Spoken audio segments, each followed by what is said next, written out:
بسم اللہ الرحمن الرحیم۔ السلام علیکم۔ بیوی کا ذاتی جیب خرچ۔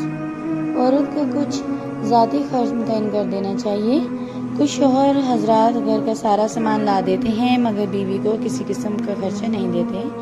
کئی ایسا کرتے ہیں کہ اپنی ساری کمائی اپنے گھر والوں کو تھما دیتے ہیں کہ خرچ کریں مگر بیوی کو کچھ نہیں دیتے کہ میں خود ہی لا دوں گا۔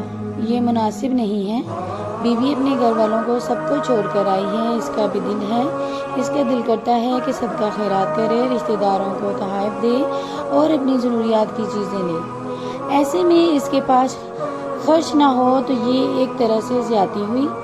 آپ ایک خرچ متعین کر دیں، آپ کی آمدن کے حساب سے مناسب ہو تاکہ بیوی اپنی ضروریات کے لیے خرچ کر سکے۔ اس خرچ کا حساب بیوی سے نہ لیا جائے، چاہے تو اپنے پر خرچ کرے چاہے صدقہ خیرات کرے، بالکل خرچ روک دینا تو کسی صورت مناسب نہیں ہے۔